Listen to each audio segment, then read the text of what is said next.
Thank you very much.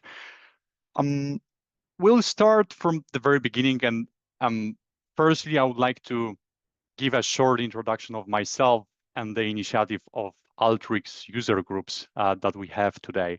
My name is Bart, and basically, I'm a huge fan of Alteryx. I've been working with Alteryx for several years right now, and as a result of that, I had an honor to be recognized as an Alteryx Ace.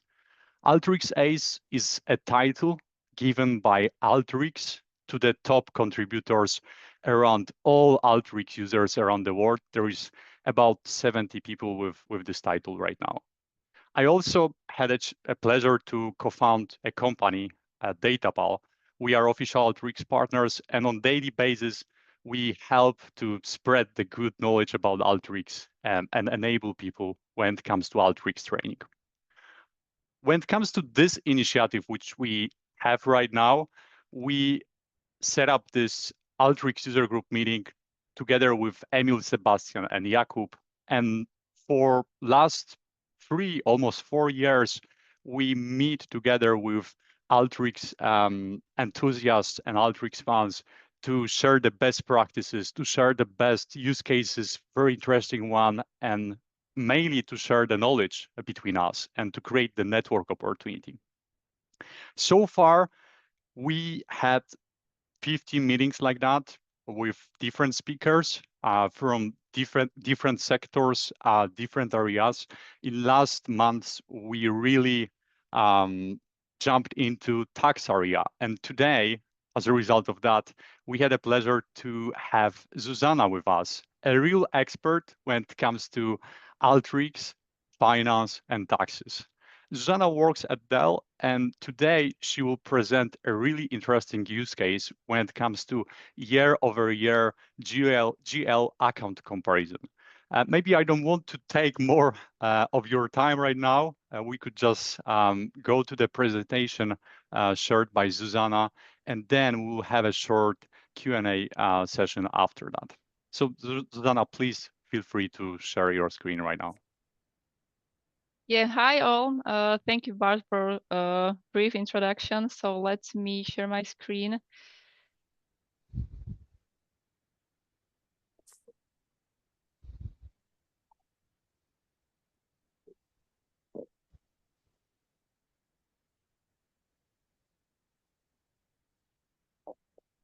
Let me share another one.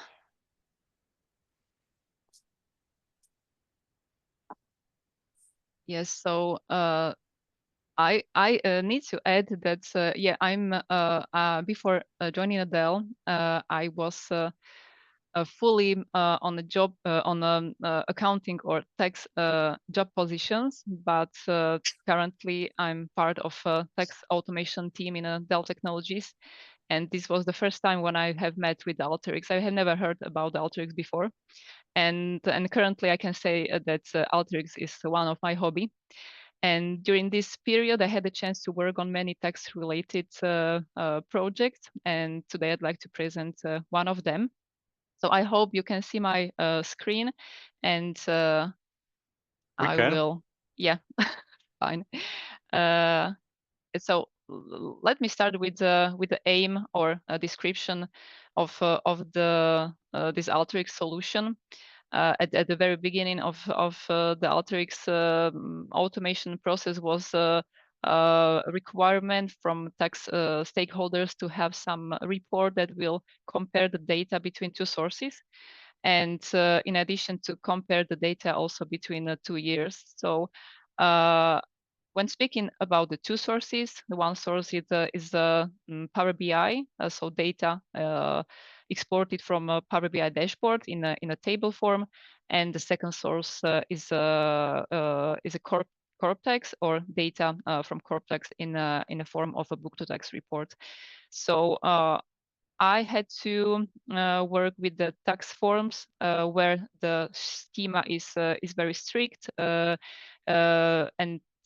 and users are very familiar to all the ordering of columns and rows. So this was my I want to say that the biggest, but one of the many challenges I had to deal with during this Alteryx solution.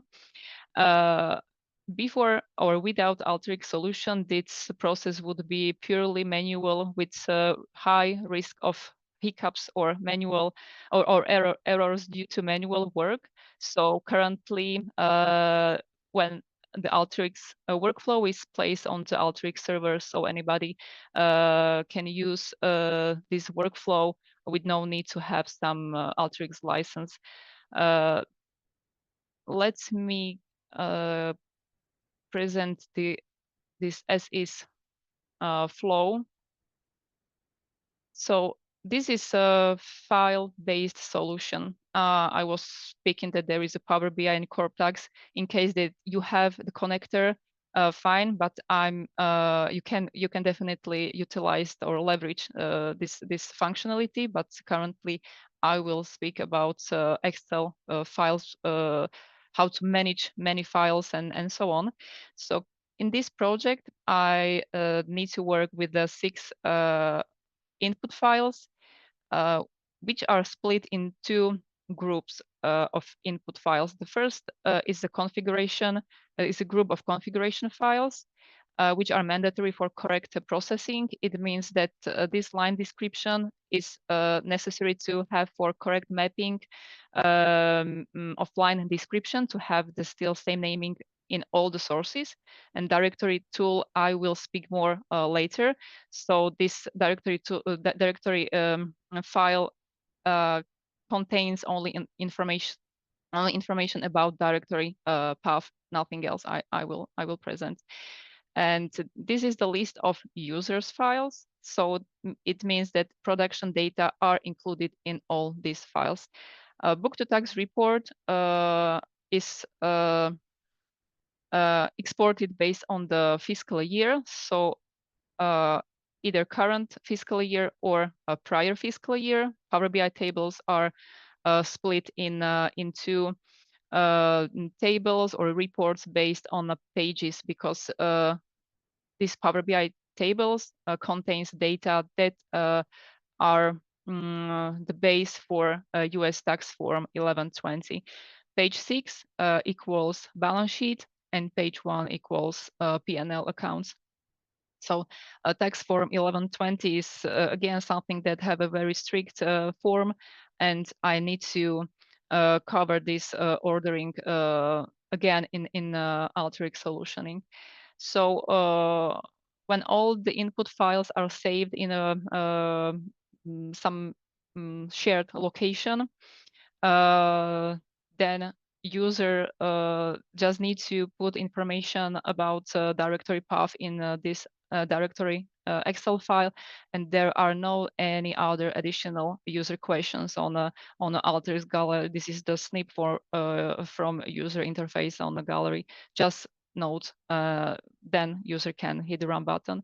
So after the automation process, at the end, there are 2 outputs, one GL comparison itself, and then tie-out file.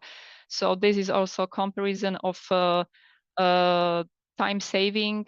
Before Alteryx solutions, it's circa 2 days, and currently it's 1 minute. So it's really significant time saving for a user if user needs to run this workflow several times a week. This is an example of the first input file, book to tax report. So this is something that I really need to bear in mind, that this ordering of columns is very important for the tax stakeholders. So still, the first is the book balances, some adjustments, reclasses, and at the end of this list is the tax balance. And I also put the note here. So the red highlighted, we have a total for all the accounting group.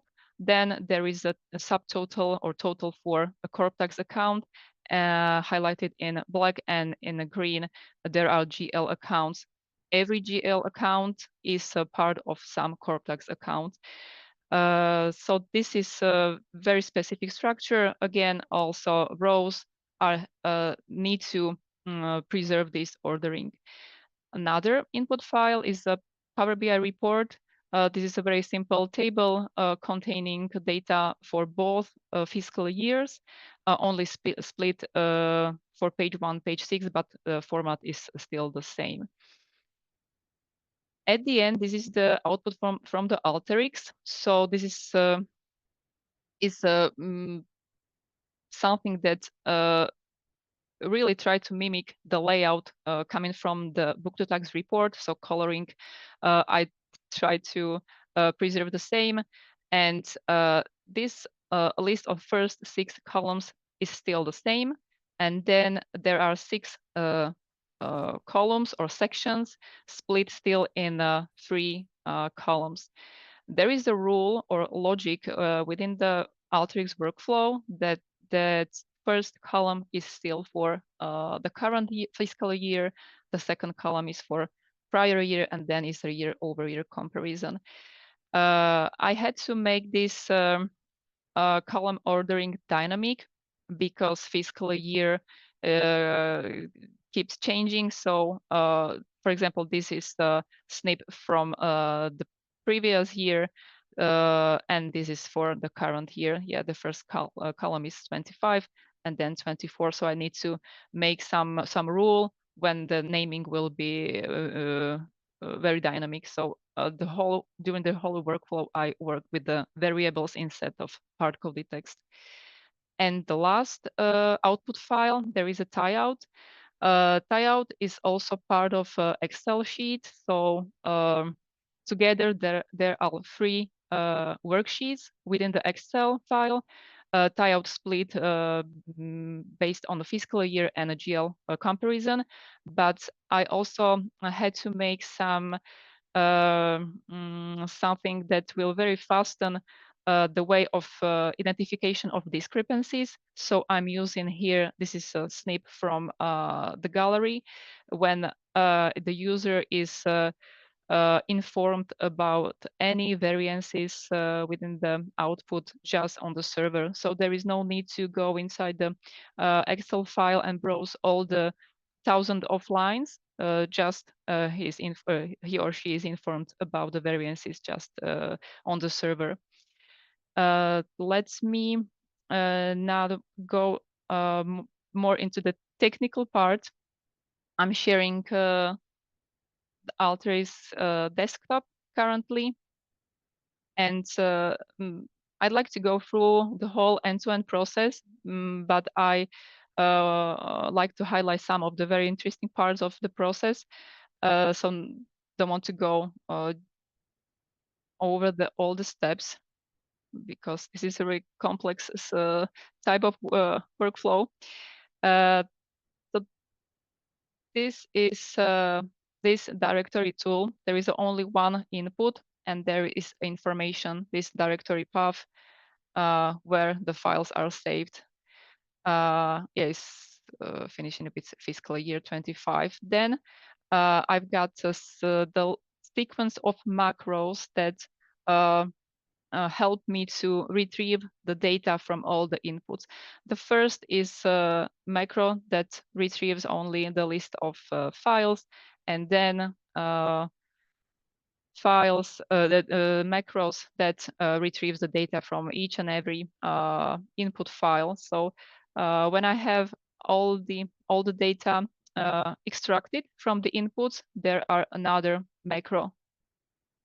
At the end, I've got all the data combined in one data set. I'm still prefer working a split in a periods, previous and current. This is something that was better for my control on the data. In this part, the whole process is split in a tieout and GL balances or GL account balances comparison. So I would start with a tieout. So very important for me to be sure that line description is same for all the sources, because sometimes it was not the same. very small changes there, very small things may vary. So this was the first thing I need to synchronize.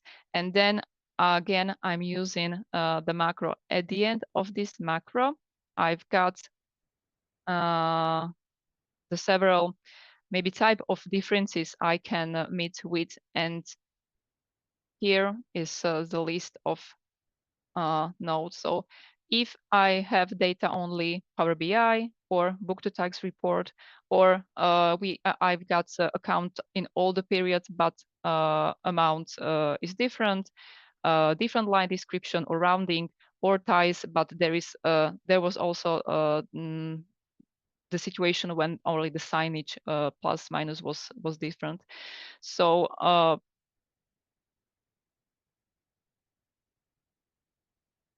yeah, this is a very short some description of steps that has been done within the tie-out. So I had to summarize all the accounts map based on a line description and accounts, and then define the categories. At the end of the process, there is also sorting based on the pages, line description, and corp tax account. So when I got all the lines with these variances, so I'm just filtered out these 42 records when there I can see some variance. And the way how to do this sort of type that is displayed directly on the server, this is easy way how to do so. The first is a table tool. I can just or only change some default table settings, header, borders, table. And what's important is that I need to choose a specific output file, and at the end, I'm using the PC XML suffix. This helped me to display the data directly on the server. So I really like this way of some sort of checks and tie out everything that the user needs to be informed very quickly. I really recommend using this file. So let me go now to the GL accounts comparison. The first thing is that I had to map current and previous data based on these fields. So line description is important page, GL account, Cortex account, and account description. There are three possible situations that may happen if GL accounts occur in both of the periods, or GL accounts is only the previous period, or is only in the current period. This is the usual situation, or let's sort common, because the list of accounts may vary during the years. Some of them are cancelled, or new one are created. When I've got all these data connections join in a one data set again, I can start with a year-over-year comparison. Again, I'm still working with the variables. If there is 2 at the end of the name, is the current year, and this is the previous one. This is very information later when I will speak about a column ordering to work with the variables. First, let me start with the rows ordering, because this is something that I had to find out some dynamic way of rows ordering.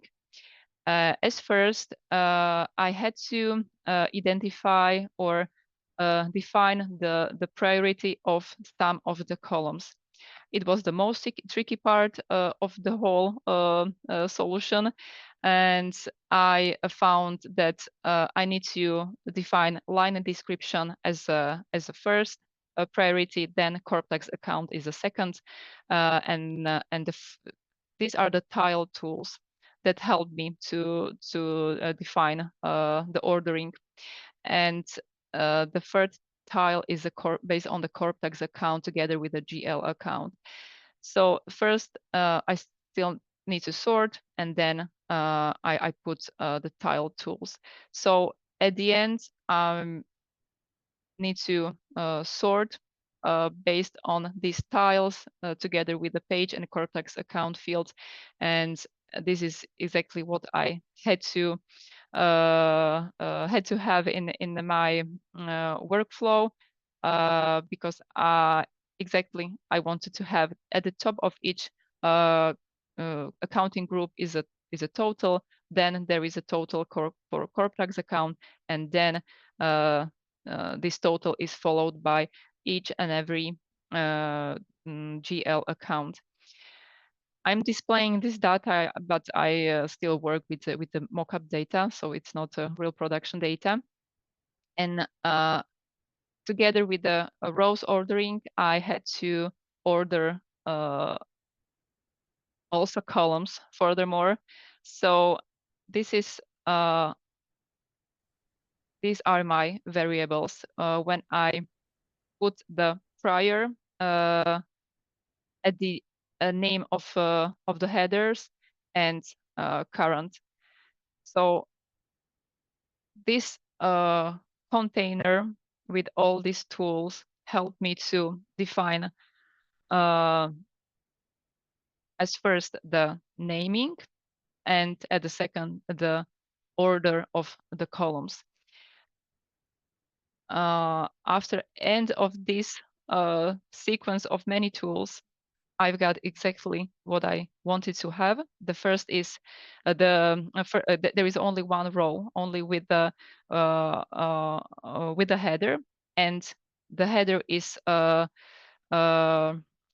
consisted of a number of numbers. So this is the order of the columns I want to have still anytime I process the data. So if I process 24 versus 23, still there will be 8 and 9 as a header.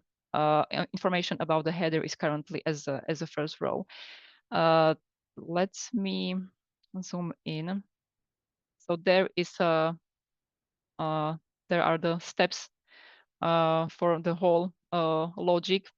As first, I need to map the data based on the current and prior headers, and then there is renaming, and I end the whole process of mapping with the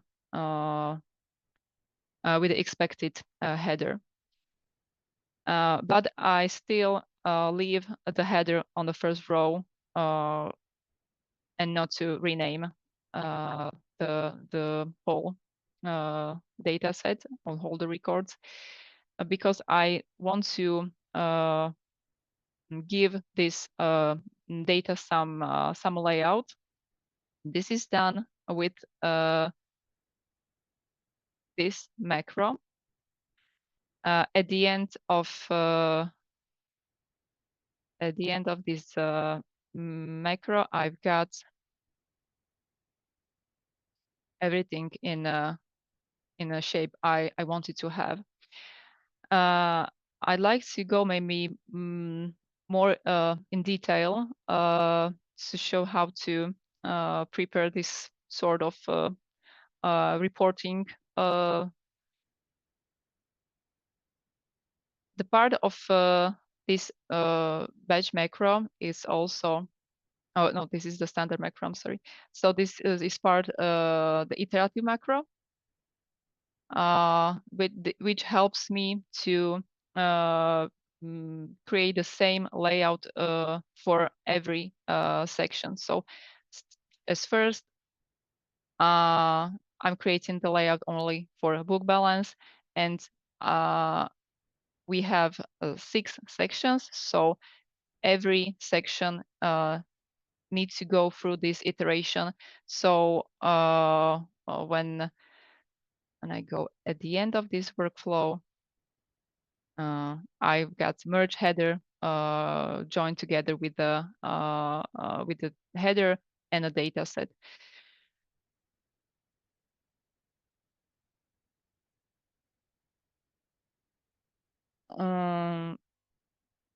For creating some name of the table, I'm using the report text, which is followed by table, where I'm saying what will be some layout or colors and so on. And I do the same for the first 6 columns. And when I join these two on a vertically, each group of records, I retrieve the first 6 columns with a header.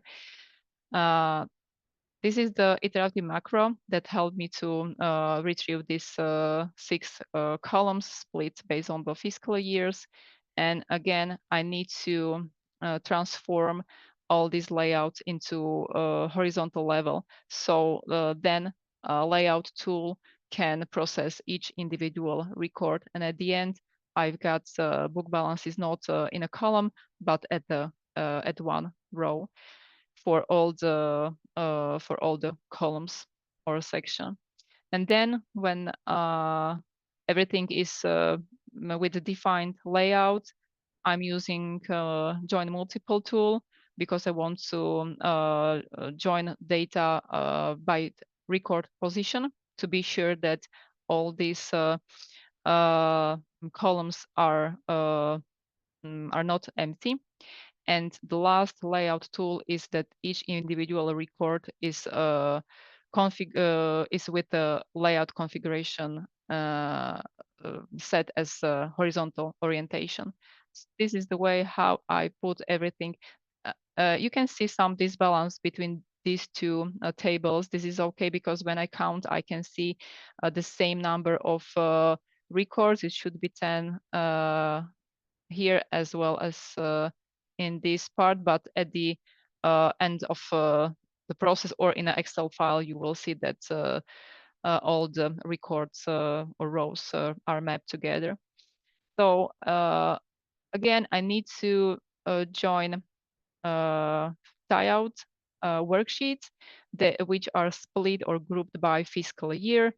I'm saying what will be the name of the worksheet, and again, another layout tool where when I use in layout mode each group of records and group by worksheet and vertical with section break. So this is the way how to join all the tables together.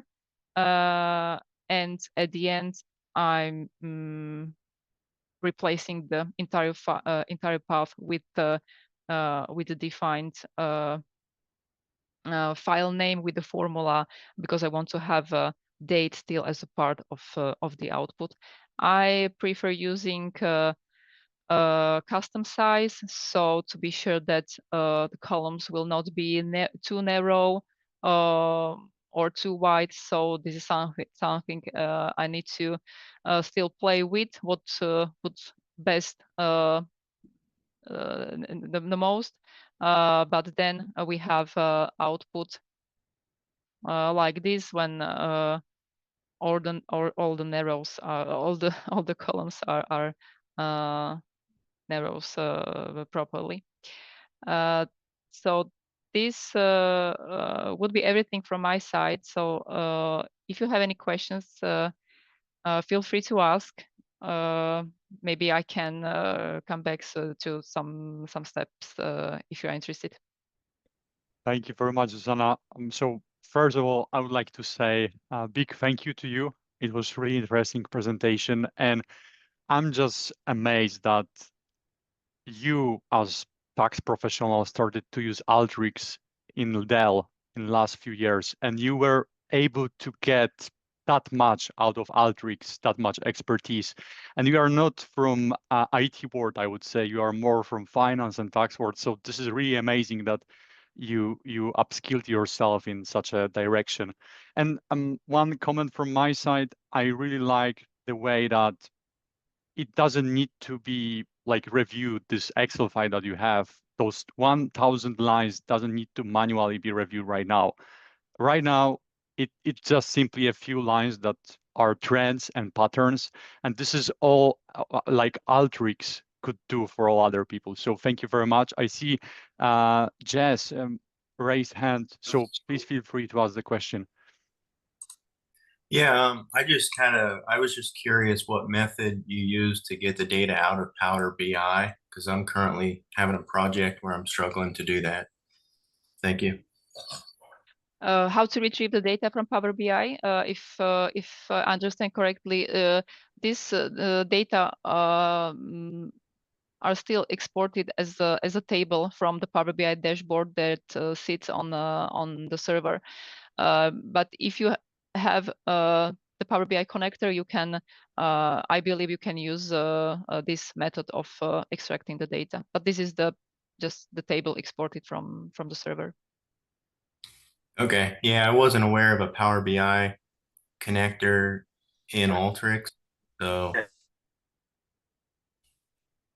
If I was just curious how you queried the Power BI data set, because I don't have experience in Power BI. Yeah. Yeah, please, Zuzana, go ahead. No, the Power BI connector is the separate topic, but on the server there is an option how to retrieve the data or export in a table form. So this is the way of exporting. Yeah. Thank you very much. Thank you. And as we have not that much time, I would like to encourage everyone to ask the questions on chat. Zuzana will be still here and is really happy to answer any questions that you have. And meantime, I would like to go to the second half of this meeting with the presentation about Center of Enablement. Let me share the screen very quickly.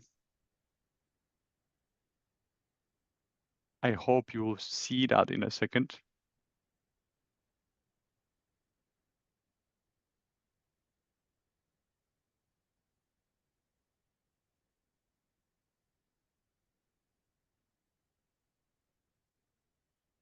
Before we'll go to the presentation itself, I have just a short announcement to you.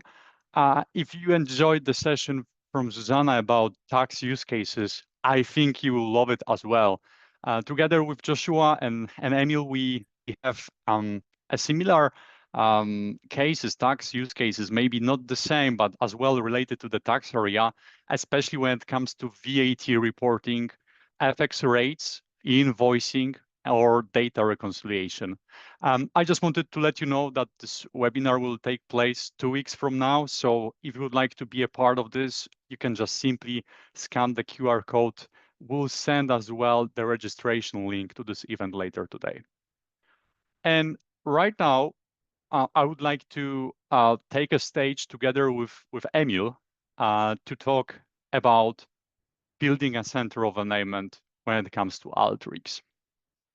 As a short introduction, I wanted to let you know that for last 4 years, myself and Emil, we are really engaged in helping others when it comes to enabling people, when it comes to enabling users to use 100% out of the tool.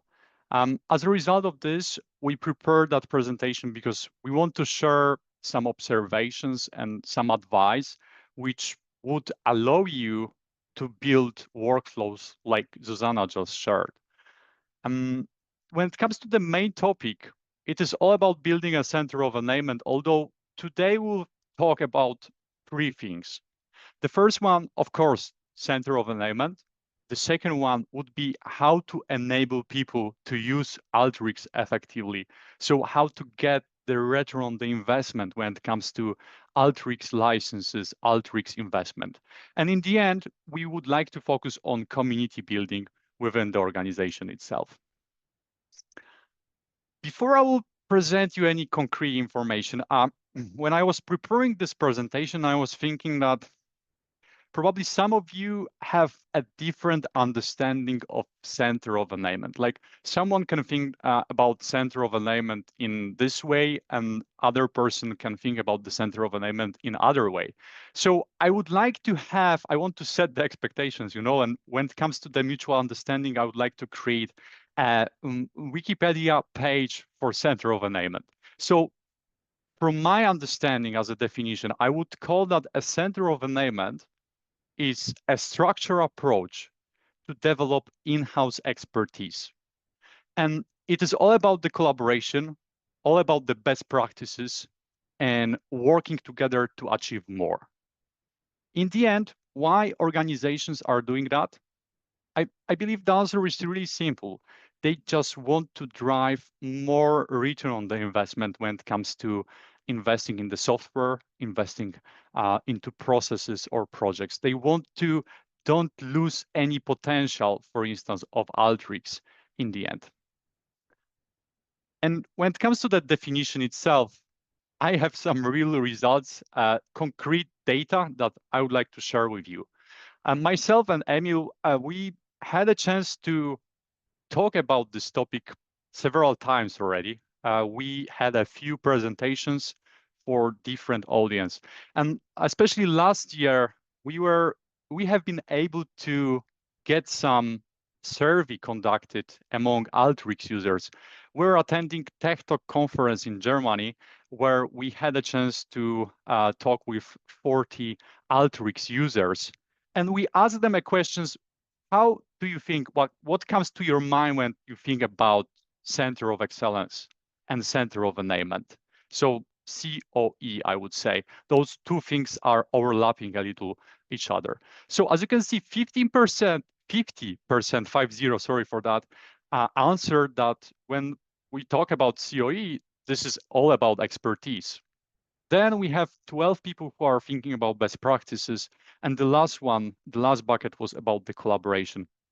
So I would like to shape today's presentation around those numbers because those are real statistics that we conducted. And today's presentation is about sharing the insights, how to get more expertise, how to use best practices, and how to collaborate in the end. And to do so, I want to go one level lower, and I would talk about the Center of Enablement together with Emil, my colleague from DataPal, Alteryx Ace as well. Emil, if you could say a few words, what we understand by Center of Enablement in the real life use cases. Sure, Bart, thank you for passing the voice for me. So basically, I would split the Center of Enablement into 3 different areas. The first one is about new users, how we should help them. Onboarding process. Let's imagine what should happen when people are receiving Alteryx license. Probably we should help them to install the software. It would be a good idea to show them the community. It would be a good idea to send them links to internal materials which might be valuable for them. Secondly, it would be a great idea if we could enable them. We could spend some kind of resources to properly train them. Thanks to that, they will be able to build workflows much faster, and we will see return on investment much quicker. For the last point, I would like to focus on the best practices. I think having an internal standard, internal template for your Alteryx workflows helps a lot to implement Alteryx effectively in new team, and also to pass existing workflows to other users, because this is very important from the maintenance perspective. The second area is basically, I would call it strategy. We should have some kind of strategic approach to truly implement the Center of Enablement, to truly bring a change to the organization. If we will not focus on that area, unfortunately, a lot of people will come back to the old ways of working, and they will focus on Excel instead of the Alteryx. And the last part is about the return on investment. We are always recommending tracking all the use cases or our successes and write it down somewhere. This is crucial for renewing the Alteryx licenses. It is crucial to show that actually Alteryx pays off for the organization. All of this information we definitely should show all of our successes to other people. And this is the place for the user groups. Like this, we are inspiring other people how to implement Alteryx more effectively. We are inspiring people how to build great solution like Zuzana presented today. And all of the last one is the cherry on the cake. It's an opportunity dashboard. It's a place where we are grabbing all of our information about our use cases, about our saving, and we are putting it in a very elegant dashboard to show the value of the Alteryx. Bart, if you could show a little bit more what is on the slide. We would like to avoid a couple of things, but I will focus only on the last one because we see that a lot of people don't pay enough attention to tracking this ROI of the investment. It's later very problematic to find time for the Alteryx because people don't know if actually we have successes. It's really hard to negotiate and renew the license if we don't have any information if our investment actually paid off. So that's how I understand the user group, the Center of Enablement, sorry, and Bart, if you could continue, that would be great. Yeah, sure. This is a high level overview, and we wanted to right now focus more on some real life stories and tips and tricks, how to enable people, how to use the full potential of the software itself. And as a result of that, on the previous slide, you have seen onboarding as one of the key aspects of the Center of Enablement. And we have, together with Emil, we have created an onboarding path, a recommended approach and standard approach, how to enable people when it comes to using Alteryx, when it comes to starting with Alteryx. I would split this method to two stages to make it easy to understand. The first stage would be about the preparation. So we are doing a few steps to make sure that we have a plan how to use Alteryx. So let's imagine that you have a colleague who would like to start working with Alteryx. They don't know Alteryx in the end, or they are just thinking right now about buying a license. Or maybe you are a person that is thinking about buying Alteryx, or you are starting with Alteryx, you are not feeling comfortable. It would be very wise and smart to think about the plan, how to approach that, like how to get onboarded with the expertise, how to work effectively. And then we have a second stage, which is a real plan, how to equip the skills to allow you create workflows like Zuzana mentioned. I will start with a very crucial aspect when it comes to the preparation. We always recommend doing a use case tracker. A use case tracker is just a simple method to gather manual candidates and processes which could be automated by Alteryx. And I have a feeling that many people who receive the Alteryx license are not stopping for a second, are not pausing for writing down the use cases that they have around of them. And why it is crucial, because then when you write down those use cases in Excel, for instance, you are able to evaluate those. You are able to answer a question whether this use case seems to be a good fit for Alteryx. Maybe you have written down 10 use cases which could be automated around you. And maybe just 8 of those are a good fit for Alteryx. And it would be very wise to answer this question, to have this review. As a result of that, we always suggest a use case selection. So let's imagine that at the very beginning, you had 10 use cases written down in the Excel, use cases that could be automated. Then 8 of them would be a good fit for Alteryx. In the first step, I would suggest to prioritize those, to select the high value processes at the very beginning, to start with those, rather with the one that are hard to automate, for instance. In the onboarding stage, I have a secret formula, I would say, which we very often apply, and this is called use case training. So when there is someone within your organization that would like to start with Alteryx, and let's assume that you are already on core or advanced level, maybe you could organize together a use case training. So the use case that was selected before, out of those 8, the best use case for the automation, the best candidates, maybe could be used for a way how to learn, how to teach someone how to use Alteryx. Together with that person, you could present Alteryx capabilities on the real life use case, automating together, shadowing that person, and mentoring people who would like to learn Alteryx within the organization itself. The very important aspect after that is value capturing. So all the things which are related to store the information about your achievements. I have a feeling as well that many people are often forgetting to track the value, to track the successes, to spread those within the organization. This is the main reason to justify the investment, to make the value captured in the end. And in the last step, I would suggest to review all the things that I just mentioned to you and think about other future plans to be strategic when it comes to automating the processes.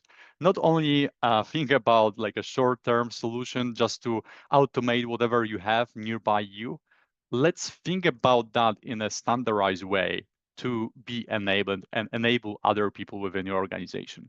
And when it comes to use case gathering and use case tracker, I would like to share with you a real tool which I will send over to you after that webinar. Let me present an Excel file. I hope you can see that right now. That's great. We created a very simple Excel, and maybe it doesn't look very beautiful at the first glance, as you can see, but it was intended to be very simple. Like this tool allows people to gather the use cases written down in one place. We have created a set of a few questions that people answer, and there are 7 of them, as you can see. Starting from what kind of process would you like to automate, or what kind of challenges you have when you perform this manually, and ending with the benefits of the use cases that you would like to automate in the end, like what will be the expected result when you will finalize this automation. So we will have this table, and trust me, I have seen situations when we are sending an Excel like that, and people realize that they have 10 use cases or 12 that are a good fit for Alteryx. They are just filling in the information here in the table, and as a result, that this is an Excel, it is very simple to see at the first glance which one of those is a good fit, which one of those would be worth to consider when it comes to your next automation, for instance. So that will be about the use case tracking. I will share definitely the Excel with you, and I hope it will be useful when it comes to tracking the use cases that you have around you. And when we will do this use case training and we will gather those use cases, it will be worth to think about the internal user groups. Maybe it would be wise to share the story about the use cases. And Emil, I think you are good at that, right? Yes, thanks. So basically, I totally agree with Bart. All the use cases, all of our successes, we definitely should share that internally. We should share that with other people to inspire them, to teach them. I saw that based on the comments, like the presentation that Zuzana shared, it was very helpful. You learned a lot. You see that you can build great use cases in the area of taxes. And basically, if we could, for example, spend 1 hour per month or per quarter, depending on the amount of people, depending on the availability, and we could show those successes, that would be great. If we don't have many internal people that would be interested in speaking, in presenting, we can always reach to someone from the Alteryx. You can ask Alteryx me, Bart, or any other Alteryx that I know. I'm sure that they will be happy to jump in and talk about some great Alteryx use cases. It would be also maybe it's a potential to, if you are working in a bigger organization and you have many Alteryx license, CSMs from the Alteryx are also very keen to jump in on the call and share some great stories.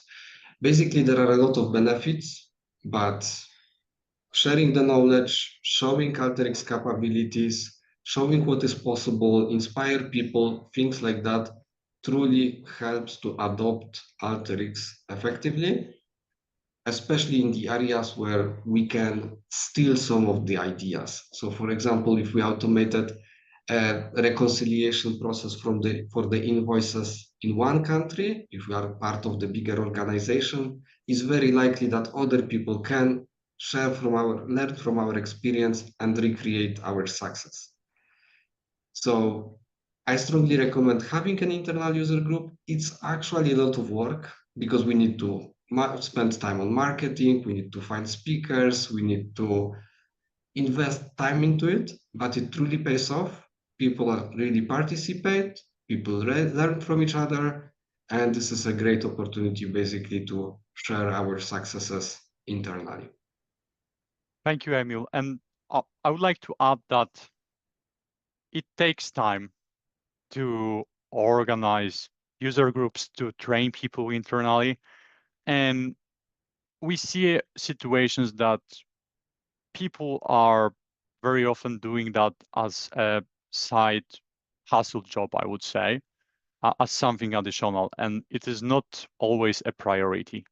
And as a result of that, I believe a good practice when it comes to Center of Enablement would be to talk with someone who is a decision maker to find a community manager within your organization. So for instance, you can select one of your Alteryx users.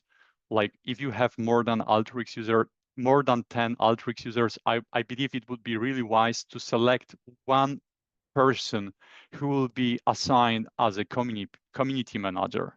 And this community manager, that should be very transparent, that will spend from 40 to 80 or 160 hours per month on just solely Alteryx in the end, just to make sure that there will be the return on the investment when it comes to buying Alteryx and making sure that it pays off. So there are a few things that this person could do. Like from our perspective, we already have seen that in several organizations, especially in biggest environments. For instance, Emil was one of the community managers at the retail company, which has more than 100 Alteryx users. And in this time, Emil, for instance, was providing training sessions to Alteryx users. Or Emil was thinking about how to create common guides to solve common problems, like, well-known issue. We all know this, I think, and it's always good to have a guide, maybe, just to say that, you need to do that, and this will save your time. But often there is no time to prepare the guide. So it would be good to have someone like a community manager that would take care of this. And we truly encourage you maybe to talk with your group of people of Alteryx users and think about selecting a person that could be an assigned community manager, for instance. And when it comes to having the community manager, we often see that when you have a community manager that takes care of use case training sessions or use case gathering or user groups, for instance, it will be good to have the place where you can connect, like the place that you could network together. And we wanted to share you with some other insights that we have seen working with several corporations and companies. We very often see a case that people are utilizing internal communities. And the internal community itself in this matter means a consolidated place for Alteryx users to network. How they are doing that? Basically using two applications. It depends on the organization itself, but we very often see that companies are using, for instance, Microsoft Yammer, which is right now called as Viva Engage, or Microsoft Teams for this. And I would like to show you how it looks like in the end, because we have prepared a real example for you. I hope you can see that right now. So the example itself is Viva Engage, Yammer community. So on this Viva Engage Yammer community, if you are a community manager, for instance, you can invite all Alteryx users. So for that case, we have 32 members of this community, of this Viva Engage place, that are added to this place to network together. And there are some community experts, as you can see, assigned. So you can think of those people like of someone who is a community manager in the end. And why we should have that? Because if you have a community manager or someone who take care of Alteryx within your organization, you can first of all make a standard around some things, like you can create drive and resource catalog with some tips and tricks. You can add some links, for instance, maybe to SharePoint, or a guide how to set up SharePoint within your organization. That's an example. Or you can have a place where you can ask questions in a safe environment. A real life example, Mark could ask a question about regex, and there is a few people that can answer about the issue that that person have.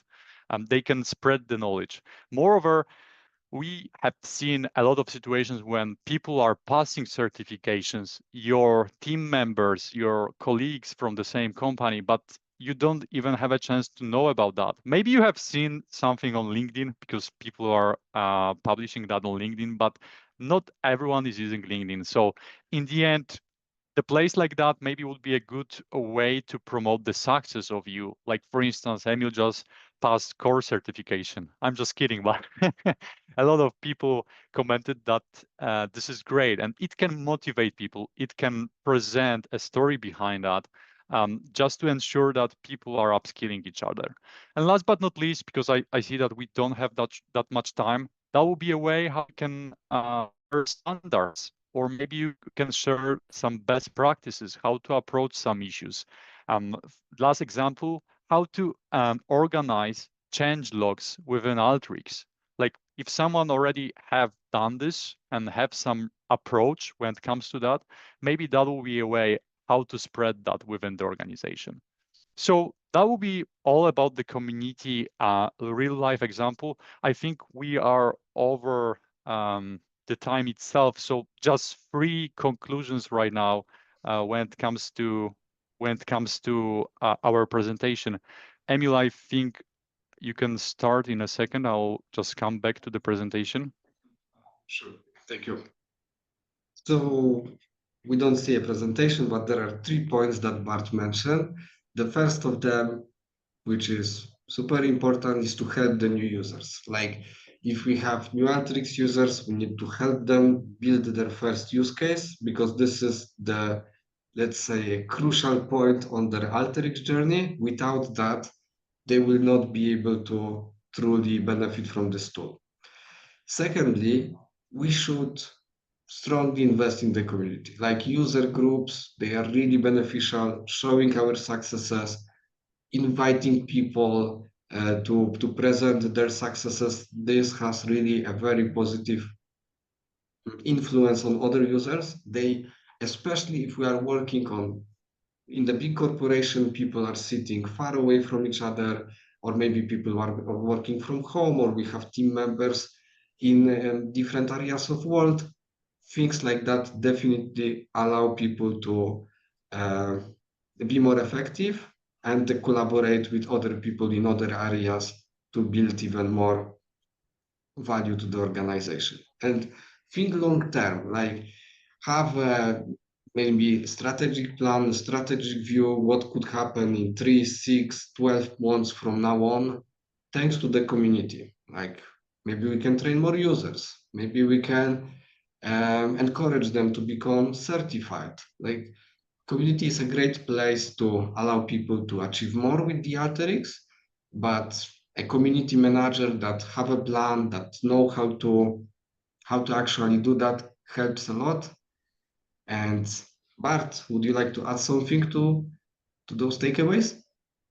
I think the return on the investment is the most important aspect after all. Like, we can just summarize that working on return on the investment, justifying the cost of Alteryx makes sense. And this is, I guess, a win-win situation for everyone, because when you are working on the use cases, you learn, you have a chance to work on some exciting projects.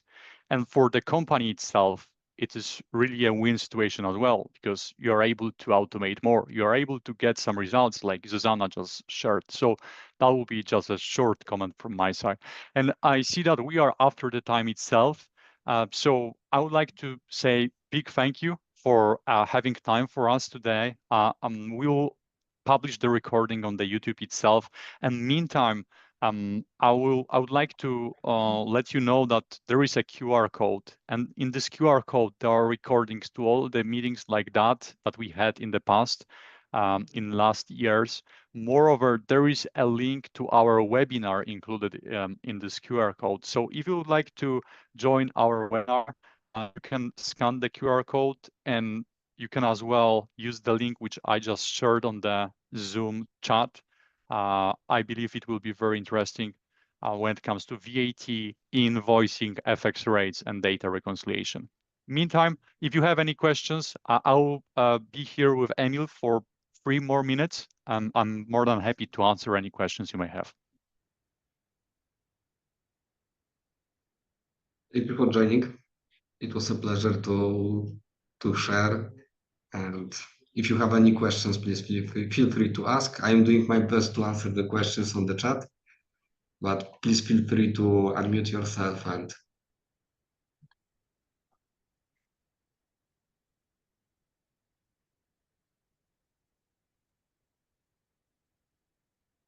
I like I think previously yes. Yeah, I just want to say big thank you for you guys from DataPal for these user group meetings. It's a pleasure to meet with everybody who is also the type of Alteryx enthusiasts. So it was a pleasure for me to be part of this meeting. Thank you for the kind word. Thank you very much. So I will wrap for today. I will send you definitely the summary of this meeting, including the recording itself. And see you soon. I believe in May or June, we are aiming to have one more meeting like that in May. And if there is anyone who would like to be a speaker on the next user group meeting, just let us know. Thank you once again, and let's stay in touch. Bye. Thank you for the kind word, and thank you for joining us. See you next time.